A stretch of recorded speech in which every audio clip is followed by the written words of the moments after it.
प्रश्न है मौलिक अधिकार क्या है। पहला वाद योग्य, दूसरा अवाद योग्य, तीसरा लचीला, चौथा कठोर। तो मौलिक अधिकार न कठोर है, न लचीला है, न अवाद योग्य है।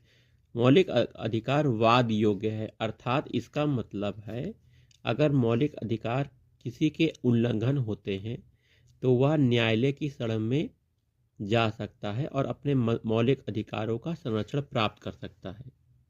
वाद योग्य का मतलब ये है, तो ए आंसर आपका सही है। अधिकारों को मूल अधिकार कहा जाता है क्योंकि यह संविधान में उल्लेखित होता है।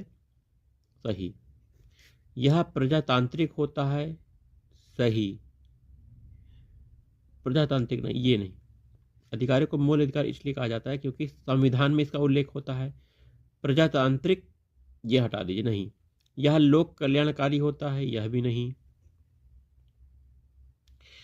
यह व्यक्तित्व विकास के लिए आवश्यक होता है।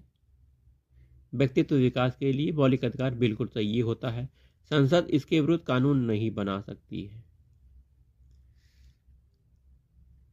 ये भी सही। तो आंसर इसका सी है 1, 4, 5। आइए इसकी व्याख्या देखते हैं। स्वतंत्रता संघर्ष के दौरान स्वतंत्रता आंदोलन के नेताओं ने अधिकारों के महत्व को समझा था। स्वतंत्रता के बाद संविधान निर्माण के दौरान संविधान में अधिकारों का समावेश करने और उन्हें सुरक्षित करने के उद्देश्य से संविधान में मूल अधिकारों को सूचीबद्ध किया गया था, जिन्हें सुरक्षा देनी थी और उन्हें मौलिक अधिकारों की संख्या दी गई। यह अधिकार अत्यधिक महत्वपूर्ण हैं, इसीलिए इन्हें संविधान में सूचीबद्ध किया गया। व्यक्तित्व विकास के लिए ये इतने महत्वपूर्ण हैं कि संविधान स्वयं यह सुनिश्चित करता है कि सरकार भी उनका उल्लंघन न करे। संविधान में मौलिक अधिकारों का उल्लेख अधिकारों के महत्व को दर्शाता है।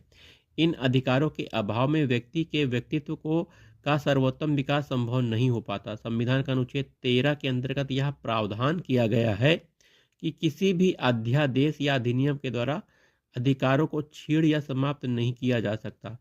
प्रजातांत्रिक तथा लोक कल्याणकारी अवधारणा शासन प्रक्रिया से संबद्ध है, न कि अधिकारों से। अतः विकल्प सी सही है।